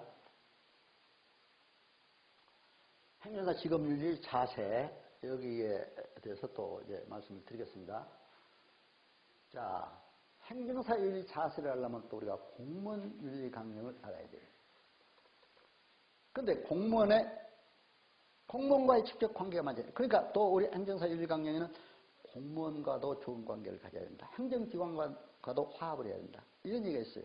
그러니까 이제 우리는 공무원하고도 잘해야 되지만 공무원들도 역시 행정사들하고 서로 잘 협력을 해야 된다. 이렇게 생각이 됩니다. 공무원 행동강은 전 공무원에게 적용되는 강령입니다. 보세요. 1조의 목적은 행동 기준을 정한 것이다. 윤리 원칙을 정하고 있습니다. 2장에 3장에는 부당 이득의 수수 금지를 정하고 있고요. 건전한 사장의 공적 풍토 조성, 또 위반 시 조치 규정, 징계 문제죠. 윤리 문제. 그래서 공무원이 법, 윤리 규정, 업무 처리, 국민 권익 침해 시 행정 구제 등 국민 행정 편익에 기할 수 있다. 국민 행정 편익에 기하도록 이렇게 바로 공무원 행동 강령. 이건 전체 공무원에게 적용되는 공동 행동 강령입니다. 그렇기 때문에 여기서 어때요? 행동 강령하면 아까 행태적 접근을 통해서 행동을 알아봐야 되잖아요. 공무원 행동. 우리가 이런 것도 잘 알아야 행정심판서 쓸 때도 공무원이 과연 행동 강령이 위반되느냐. 우리가 그걸 공무원들이 잘못을 꼬집으려고 한 게 아니고 그런 걸 잘못했을 때 우리가 그걸 잘 또 알아가지고 해결하기 위해서 공무원 행동 강령을 여러분들에게 소개해 드린 겁니다. 또 공무원 윤리 강령 보세요. 이거는 이제 각 부서별로 또 각 단체별로 이런 윤리 강령 따로 있어요. 그래서 저는 여기에는 이제 국가인권위원회 윤리 강령을 한번 참고로 했습니다. 이 목적을 보면 이 윤리 강령은 부패방지법 8조의 규정이에요. 국가인권위원회 소속 공무원이 준수해야 할 행동 기준을 정하여 이를 함으로써 투명한 공직사회를 구현함을 목적으로 한다. 투명한 공직사회. 이렇게 정하고 있습니다. 투명한 공직사회. 그래서 이러한 윤리 강령, 공무원 윤리 강령, 공무원 행동 강령을 보면서 저는 우리 행정사들이 특히 행정기관과도 관계를 잘해야 되고 또 이제 각 부서와도 정부부처가 얼마나 많습니까? 그래서 그 부처, 또 지방자치단체, 그 행정관청과도 관계를 잘 해야 된다고 생각이 됩니다. 그렇기 때문에 저는 이제 여러분들에게 참고로 여기에서 말씀드리고자 하는 것은 사실 우리가 이제 국가는 국민의 민원 투입 과정에서 민원을 통해서 국민의 욕구나 요구를 다 처리하는 과정이기 때문에 어떤 민원도 이제 물론 다 받아들이도록 이렇게 하고 있습니다. 그러나 저희들이 이제 행정사를 그동안 7, 8년 하다 보면은 쓸데없는 민원, 남을 비판 모함하는 민원, 근거가 없는 불판사항, 이런 것들이 행정기관으로 직접 한다든가 이런 거는 조금 지양해야 되겠다. 저는 그런 생각이 들어요. 그런 일이 있으면 솔직한 얘기로 우리 협회에다가 대행사회 있잖아요. 미리 좀 이렇게 의견을 제시해보고 특히 이제 우리 행정안전부 하면 우리 행정사의 주무관청입니다. 그런 행정사, 그런데 가서 보니까 대한행정사회 우리 주무관청이지만 우리 행정사를 담당하는 공무원들이 또 별로 많지도 않더라고요.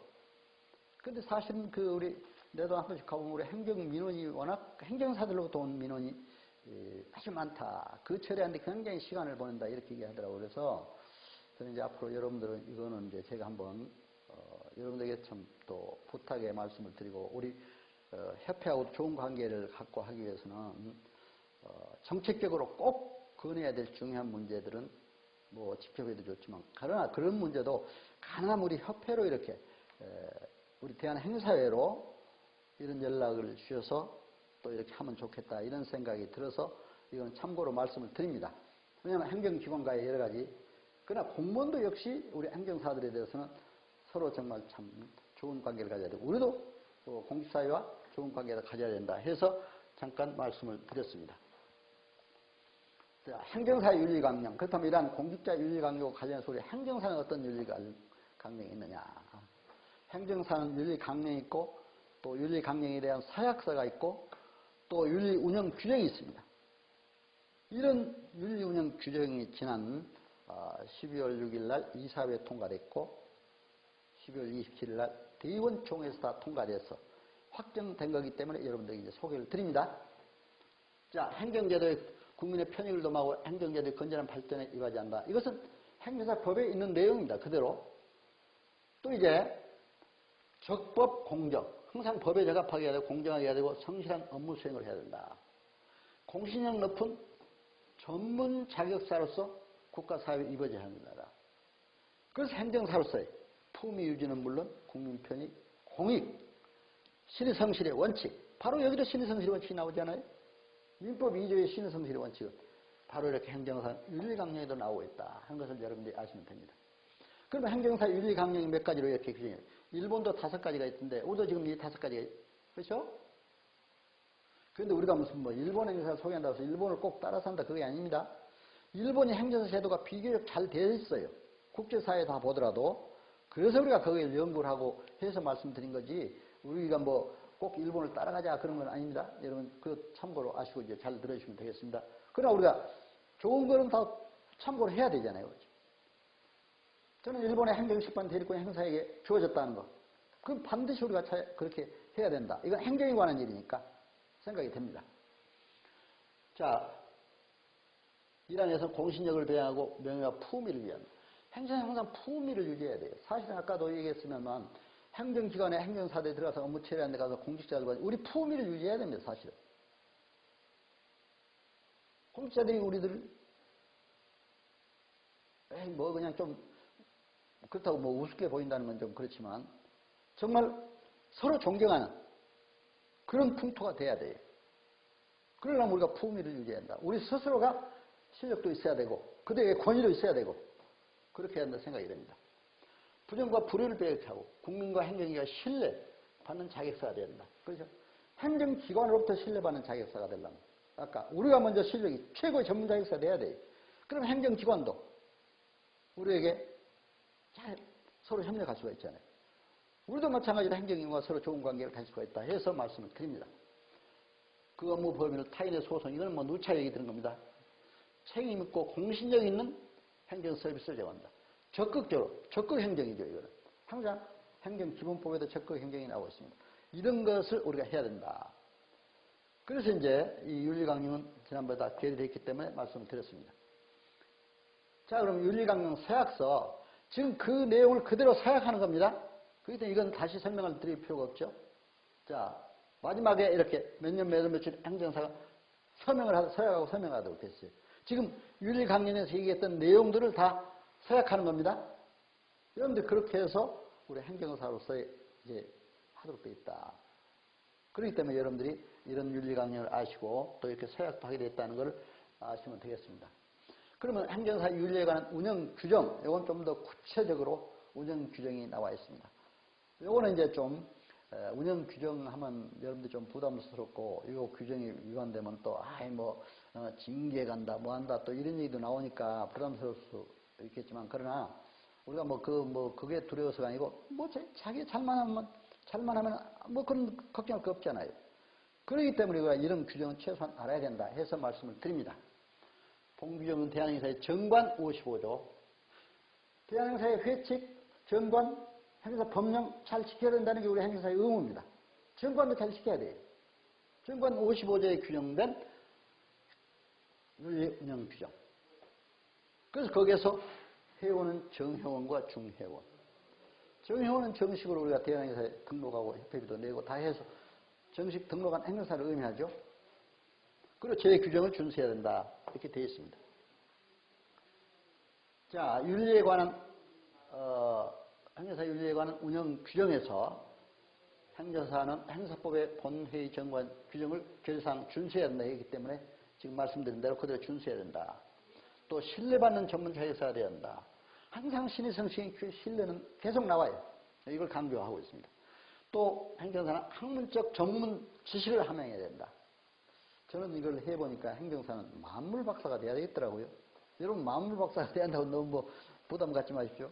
그러나 최소한 우리가 알아야 될 건 행정사법에 대한 거, 행정법에 대한 거, 행정의 기본법, 행정사법, 이 윤리에 관한 규정, 이거는 우리가 꼭 알아야 된다. 여기에 대한 학문적 기본 지식 알아야 된다. 좀 더 이제 폭넓게 하기 위해서 우리가 행정사서 국가의 기본 법인 헌법, 또 사법의 기본적인 법인 민법, 이런 걸 알아야 행정사 업무하는데 실질적으로 필요해요. 민법을 법인 제도를 알아야. 우리는 영리법인, 공익법인이기 때문에 행정사는 영리법인, 공익법인을 비영리법인, 공익법인 하는 거지 영리법인 우리가 하는 게 아닙니다. 영리법인 상법상 주식에서나 한명에서나 합자에서나 유한에서 이런 거는 등기함으로 설립한다 이렇게 됐어요.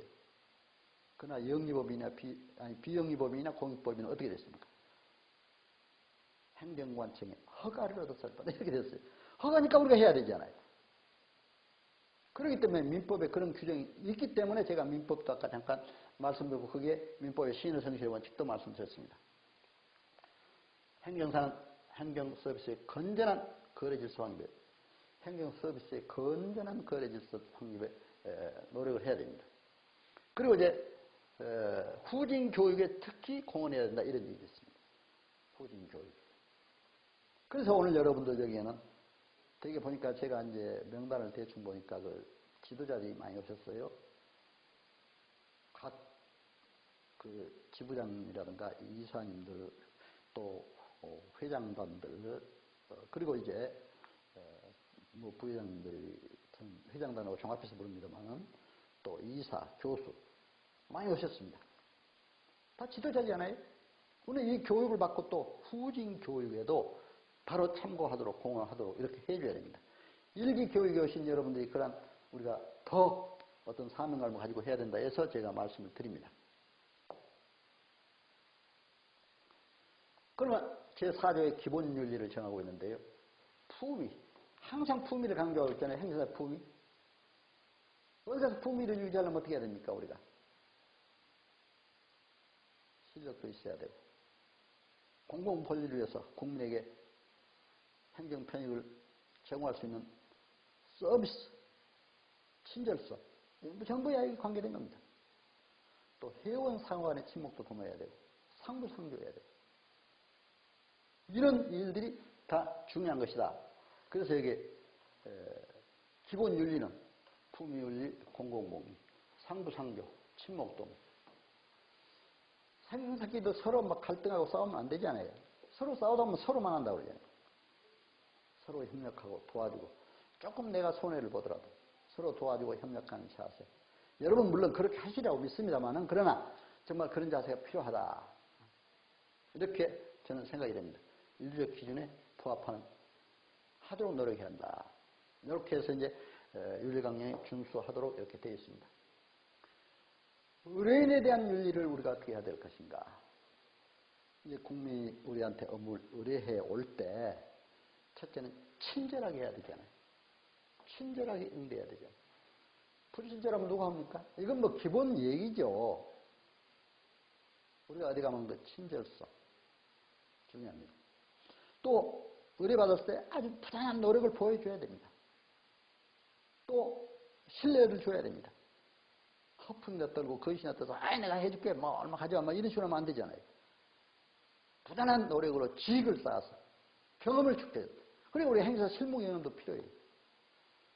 저는 초창기 한 3년 동안은 하여튼 실무에 밤을 거의 새다. 더구나 교육까지 맡다 보니까 실습 교육까지 하다 보니까 그냥 밤새면서 우리 같이 일했던 행정사님들이 그렇게 잘 도와줘서 잘했어요.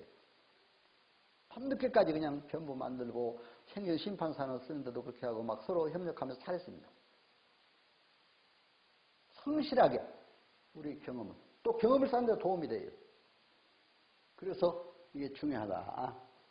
저는 그래서 사실은 의뢰한 업무를 처리를 친절하게 해주기 위해서 법인 설립도 그때 한 번도 안 해봤는데 의뢰가 들어왔어요. 어떤 법이 있냐. 내가 이제 그 작사도 하고 노래도 나가고 하다 보니까 그걸 어떻게 알아가지고 음악에 관한 법인을 만들겠다. 그래서 나한테 여러분 제가 이제 여기서 누구라고 그러고 구체적인 얘기는 않겠습니다. 왜냐하면 개인 정보에 관한 문제이기 때문에. 그래서 이제 내가 이렇게 그래서 갑자기 그러면 나한테 그 법인 설립에 대한 절차를 좀 설명을 해달라 그러더라고요. 한번 만나서. 아니 근데 처음에는 무조건 만나재요. 여의도에 저 있는데 앞으로 법인 이미 그런데 거기에서 뭐 TV를 통해서 방송도 하고 그래요. 노래 불러가지고 가수들이 나와서 노래도 부르고. 법인 설립 하나 해달라. 근데 갔더니 갑자기 인터뷰를 하재요. 나보고. 한 30분 해달래. 법인 설립 요령에 대해서 쭉 해달래. 자기는 내 정보를 빼려고 여쭤는지 모르겠습니다만 그러나 어떻게든 간에 해달래요. 내 인생 사는 경험도 겸해서. 그래서 내가 그랬어요. 내가 KBS나 MBC, SBS 방송에 갈 때는 미리 사전에 가서 메이크업도 하고 미리 주제를 주어서 내가 충분히 준비해 가는데 여기 주제도 안 주고 미리 갑자기 와서 법인 설립한다고 하더니 갑자기 인터뷰하자고 하면 어떻게 하느냐. 나 안 하겠다. 처음에는 이제 그렇게 거부하다가 그래도 그렇게 간절하게 부탁을 하는데 또 끝까지 내가 거부하면 안 되겠더라고요. 물론 이제 방송도 그냥 갑자기 생방송 하는 경우가 있어요. SBS가 출발 모닝 와이드 같은 거는 바로 생방송을 그냥 가서 하는 경우도 있어요. 근데 바로 해달라고 그래서 그럼 좋다. 내가 이렇게 메이크업도 안 하고 그냥 옷도 평소에 입는 것을 입고 왔는데 그래도 괜찮으냐 했더니 괜찮대. 뭐 보시기에 뭐 아주 좋네요. 뭐 제가 멋지지도 않는데 멋집니다. 하면서 이렇게 해달라고 그러더라고요. 그래서 했어요. 설명을 한 30분 했어요. 아마 여러분 내 유튜브에 다 나와 있습니다. 그 법인 설립해 주는 거. 정관을 만들고 어떻게 하고 처음에 총회를 열고 어떻게 해서 또 법인 등기하고 하는 과정을 다 설명을 했습니다. 30분 동안. 그랬더니 다 그걸 녹화를 했어요. 녹화를 한 다음에 노래를 또 한 곡 불러달래 나보고. 거기다 이제 무대까지 돼 있더라고요. 아니 내가 노래를 할 줄 모르는데 왜 노래를 불러달라고 하냐 그랬더니 노래 작사까지 하신 분인데 노래를 하시면 왜 못 하시겠어요 하면서 이제 자기들은 또 그러더라고요. 가수들은 아무래도 좀 하는데 우리 행정학 박사님이 또 행정사님이 와서 이걸 노래 한 곡 해주면 우리가 힘이 나겠습니다 그러더라고요. 자기들이 힘이 나겠다는데 그래서 친절하게 응대를 했어요. 그러면 좋다. 그래가지고 가서 한번 노래 한 곡 불렀죠. 가요. 내가 어머님을 생각하면서 비 내리는 고모령 한번 불렀어요. 그랬더니 박수를 치고 그냥 했다고 그래요. 잘하지도 못했는데 잘했다고 그러면서 어느 가수보다 좋다고 그러면서 그걸 또 자기들 유튜브에 올려놨어요. 자기 방송 TV에. 그래서 참 이런 적도 있습니다. 그런데 제가 그때를 계기로 해서 더 이게 저작권 등록이라든지 이런 게 더 관심을 갖게 됐어요. 사실은. 친절히 하다 보니까. 그런데 그 사람들이 지금도 연락이 와요. 그 사람들이 또 가요 무대도 나오고 그러더라고요. 그래서 내가 참 그런 일도 있습니다. 그렇기 때문에 여러분들이 이 윤리 규정만 가지고 딱딱하게 설명해 나갈 만하니까 내가 중간중간 사례들을 얘기해야 이거는 또 돼서 이렇게 말씀드립니다. 그래서 부단한 노력과 지식으로 해줘야 된다. 그래서 이렇게 여러분들에게 잠깐 이 말씀을 드렸습니다. 자, 보수 문제 어떻게 해요? 보수 문제는 업무의 난이도, 그렇죠? 능력의 정도, 노력의 정도, 또 의뢰인이 받을 반대급부, 재반 사정을 고려해서 적정하게 해야 됩니다. 지나치게 과다하거나 또 무리를 야기해서는 안 된다. 그러니까 위임계약서 쓸 때도 잘 이걸 써야 돼요, 사실은. 저는 사실 처음에 위임계약서 쓸 때도 제가 그때 어떤 행정사들은 막 도국계약서라고 쓴다고 그러고 막 그러더라고요, 계약서도. 우리가 행정사 계약서 쓰게 돼 있잖아요. 그러나 이제 제가 위임계약 쓸 때 그랬어요. 이거를 위임계약서라고 딱 바꾸면서 갑을이란 말을 다 빼버렸어요. 왜? 갑질한다 그때 뭐 이렇게 그런 일도 있고 갑을 하니까 마침 그냥 어떤 조망기가 보이잖아요. 그래서 위임인, 수임인 이렇게 해서 거기에 위임 내용, 업무 내용 또 서로 해야 될 일, 지켜야 될 일 그 보수까지 그다 적정한 보수를 약정을 했어요. 그래가지고 계약하고 위임계약도 하고 했습니다. 사실 그렇게 해야 돼요. 근데 너무 또 과다하게 해도 안 되고 너무 또 싸게 염가 경쟁을 해서도 안 돼요. 저는 실제 우리 행정사 중에 저한테 하소연하는 분이 있었습니다. 어디 바로 자기 행정사 아래층에 행정사 두 사람이 있는데 민원행정 하나 서류 하나 써주는데 어떤 사람은 20만 원 받았는데 어떤 사람은 10만 원 받을게 나한테 와라. 서로 그래가지고 경쟁이 됐대요. 싸운대요. 그래서 그분은 거기 실어서 2층에 올라가서 그런 민원행정 하진 않고 순전히 음주운전에 관한 것만 다 심판만 했다 이거죠. 그런 얘기를 하더라고요. 그래서 우리가 이렇게 지나치게 우리 행정사 간에 염가 경쟁해서는 안 된다.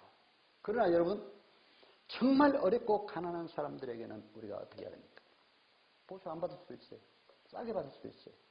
그런데 그런 건 오른손이 하는 걸 왼손이 모르게 조용히 하세요. 그렇지 않아요? 광고하면서 난 싸게 받으니까 와라. 이거는 윤리규정 위반입니다. 사실은. 타 자회사도 그런 게 뭐 어느 자회사라고 얘기하지 않지만 보수 싸게 받을 테니까 거기로 와라. 막 이런 사람도 있어요. 어디 광고해놓고. 광고를 그렇게 하면 안 되잖아요.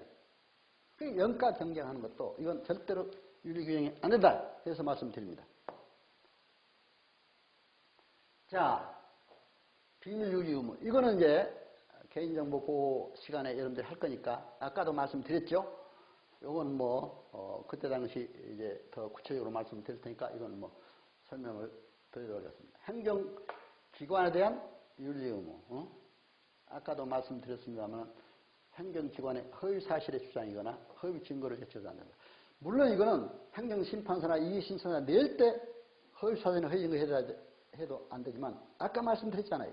행정기관에 쓸데없이 민원 낸다고 해서 막 허위 사실, 거짓 사실, 그냥 없는 사실, 누구 비난하는 지나치게 비난하는 사실 그런 건 절대로 이건 윤리에 반하는 행위다. 이런 과감하게 얘기할 수가 있습니다. 행정기관에 항상 우리는 그런 거 조심해야 됩니다. 허위 사실 주장이나 허위 증거. 근데 저는 아까 국적취득 업무할 때 이런 걸 조심해야 했더라고요. 외국에서 받는 범죄 경력 증명서 있잖아요. 그걸 우리가 일일이 확인할 수가 없잖아요. 범죄 경력 증명서. 그러니까 이 범죄 경력 증명서에 대한 거를 사실은 조회돼서 다 그게 그쪽 외국의 그 담당 우리 외교관을 통해서 어떻게 알아봐야 되겠더라고요. 잘못해서 만약에 국적취득이 됐다. 범죄 경력이 있는데 없는 것으로 받아와서 됐다 하면 어떻게 됩니까? 결국 행정사들이 책임을 지게 되잖아요. 이런 걸 조심해야 된다 해서 말씀을 드립니다. 그리고 한 가지 또 허위 잘못된 영업정지 사례. 저는 어느 구청에서 영업정지를 저녁에 이제 영업정지를 하겠대요. 근데 그 미성년자가 와서 성년인 것처럼 핸드폰으로 신분증을 찍어가지고 보여준 거예요. 20세 이상 이렇게 막 위에 성년인 것처럼. 그러니까 그 사람이 다른 신분, 그거 위조해가지고 그렇게 쓴 거예요. 이거. 근데 이 사람 영업증은 믿고 그걸 해가지고 영업증이 3개월 받았다 이렇게 나오더라고요. 너무 안타깝잖아요. 그러니까 우리가 꼭 증명서도 확인을 하는데 주민등록증 어때요? 운전면허증 이런 거 국가에서 인정한 정식 면허증이잖아요. 그렇죠? 여권이라든가. 이런 거에 다른 신분증 가져올 때는 항상 조심해야 돼요. 업무 위임 받을 때도 그렇습니다. 그 사람 신분증 확인해야 되잖아요. 그렇기 때문에 이런 신분증 확인도 중요하다. 행정사나 행정기관 집 담당 공무원과의 신뢰도 존중하고 품위를 유지한다. 그리고 우리 행정기관의 비밀도 잘 보호해줘야 된다. 이건 아까 행정기관과의 관계에서 특히 이런 걸 잘해야 된다 해서 말씀을 드립니다. 자, 제3자에 대한 윤리. 제3자의 관계에서 상호 신뢰. 이걸 존중해야 된다. 이런 게 있습니다. 또 부당한 방법으로 이익을 받거나 제공하도록 해서는 안 된다. 또 이제 이러한 그 사장에서는 신고, 조사, 징계 징계하면 우리가 괜히 그냥 또 부담스럽지만 윤리규정 준수와 의무 책임, 본회 회원은 윤리규정을 준수해야 하고 그에 따른 의무와 책임을 진다. 이렇게 했습니다. 윤리적 갈등 상황에 처할 때는 어때요? 각 협회가 윤리위원회가 구성이 되어 있습니다. 우리도 이제 대한행사의 정관 40조 8개 성설위원회가 있습니다. 운영위원회, 법제위원회, 윤리위원회, 교육위원회, 회사위원회, 외국어 번역행사위원회, 부자격자 신고, 행사법제발전위원회 이런 위원회가 성설위원회로 우리 정관에 규정이 되어 있습니다. 윤리위원회가 있지 않아요. 윤리위원회 보고하면은 윤리위원회에서 그걸 잘 검토도 해야 됩니다. 해서 윤리위원회 검토가 되면은 또 이제 신고할 수가 있으니까 신고하면은 거기에서 다시 이제 그걸 잘 서류를 검토해가지고 회장님에게 보고를 해야 됩니다. 그래서 이러한 윤리규범 위반 여부가 완전히 소명된 경우에는 또 이제 위원회를 열어서 어떤 징계 조치도 할 수가 있다 그렇게 하는데 뭐 여러분들이 뭐 행정사님 쭉 오래 하셨는데 무슨 이런 징계 문제까지 나오면 우리가 너무 부담 갖지 마시고 뭐 이런 건 우리가 잘못만 안 하면 무슨 징계 문제가 걱정할 거 없잖아요. 그러니까 항상 대한행사의 이런 것을 잘 고쳐서 해야 한다. 그래서 이것은 대의원총회 의결로 된 때로부터 시행한다 했으니까 지난 2021년 12월 27일 대의원총회가 완전히 결정이 했습니다. 자, 행사 윤리에 가서 이제 마지막 종합적으로 이게 지금 한 얘기가 이렇게 있습니다. 행정적 권위를 지켜야 한다. 국민 편익, 또 이제 신성실의 원칙, 의사전달 상담 능력, 또 사회문화 환경 고려해야 한다. 전문지식이 있어야 한다. 인간관계, 스트레스 리더십, 협력, 개인정보 보호 이런 것들을 다 종합적으로 지금 해서 이제 말씀을 이렇게 드렸습니다. 그리고 이제 4차 산업혁명 시대 우리가 행정사법 2조의 6항에 있는 대로 행정에 대한 상담 또는 자문을 해야 된다 그랬습니다. 상담 자문이 바로 컨설팅이에요. 어때요? 컨설팅이라니 뭡니까? 진단해서 지도해 주는 겁니다. 특히 4차 산업혁명 시대 우리가 이런 걸 잘 알아야 한다. 그래서 국제노동기구에서도 이것을 조직상 여러 가지 문제점을 발견해서 그 조직, 인사, 재무 모든 게 다 컨설팅. 저도 이제 경영 지도사 자격을 갖고 있기 때문에 바로 대기업 진단 지도도 했고 중국에 와서도 큰 대기업을 진단 지도해 봤습니다. 한 20여 성 다니면서 경영에 대한 강의도 해봤는데 거기에 가니까 다 이런 개념이 완전히 명확해져요. 진단해서 지도해 주는 게 바로 컨설팅입니다. 그러니까 우리도 고객이 업무를 가져오면 바로 진단해서 지도를 잘 해줘야 됩니다. 특히 4차 산업혁명도 이 환경을 고려해야 되잖아요. 4차 산업의 특징은 IT, GT 기술, 인공지능, 로봇, 공학, 사물, 인터넷, 3차 인수술, 나노기술 이런 때 그 역량을 발휘해야 된다. 그래서 이런 4차 산업혁명의 변화된 시대 행정윤리를 잘 발휘해야 돼요. 그래서 SNS 통해서 온라인 상에서 우리가 여러 홍보도 잘해야 되고 인적 네트워크를 잘 구성해야 된다. 특히 홈페이지, 유튜브 아까 처음 시간에 말씀드렸죠. 카카오톡, 인터넷 통해서 우리가 잘 유지해야 된다. 그런데 거짓, 허위, 요새 악플 등이 많이 나와서 이것 때문에 지금 사회적으로 문제가 되어 있잖아요. 어떤 사람 유튜브 구독자 많이 올린다고 뭐 엉뚱한 얘기 막 해가지고 그렇게 해요. 그런데 저는 절대 그렇게 안 된다고 생각합니다. 저는 제 유튜브 정말 바른 뭐 아니면 안 된다 하는 게 원칙하에 제가 유튜브 채널을 박완신 TV 채널을 운영을 하고 있습니다. 여러분들도 그렇게 하시고 참고로 하시면 되겠습니다. 자, 이제 결론적으로 아리스토텔레스 설득 방법의 세 가지를 얘기했습니다. 로고스, 논리전이라고 풍부한 해당 분야의 지식 경영이 있어야 한다. 이래야 신뢰를 할 수가 있잖아요. 파토스, 감성이 있어야 한다. 고객이 어려워서 하는데 그걸 잘 이해를 하고 아이덴티파이, 심리적으로 동일시하면서 그 어려움을 함께 해야 됩니다. 가장 중요한 것은 에토스적 설득입니다. 진실한 상품, 신뢰성. 이게 가장 중요합니다. 아리스토텔레스는 바로 이렇게 진실성, 이런 설득 방법이 제일 중요하다. 이것이 제일 국민에게 설득력이 있다. 이렇게 했습니다. 사실은 신뢰가 중요하더라고요. 해보니까. 그런데 우리 행정사님들 또 공무원 출신이나 시험 출신이나 다 국민들이 비교적 신뢰는 해요. 그러니까 더 신뢰받도록 우리가 노력을 해야 한다. 이렇게 생각이 됩니다. 경영학자 피터 드라커는 인간경영의 뿌리에는 진실, 사랑이 필요하다고 했습니다. 그래서 이러한 경영의 문제를 알면서 여러분들이 잘 우리가 해야 한다. 이제 결론적으로 행사 여러분 오늘 2시간 동안 제 강의 잘 청취해 주셔서 감사합니다. 정말 여러분 오늘 너무 열심히 잘 들으셨어요. 사랑과 헌신, 근면, 진실 있는 성김의 리더십으로 또 인간관계를 잘해서 성공하는 행사 여러분 다 되시기 바랍니다. 오늘 연수교육, 직업윤리 시간 여러분 정말 잘 들으셨습니다. 이제 우리가 이게 윤리를 듣고 직업윤리 강의를 듣고 이 사회도 정의로운 사회에 이루도록 잘 기여해 주는 게 우리 행정사 할 일이라고 생각이 됩니다. 사회 갈등도 해결하는 화합으로 이끄는 이런 귀한 우리 행정사님들 다 되시기 바랍니다.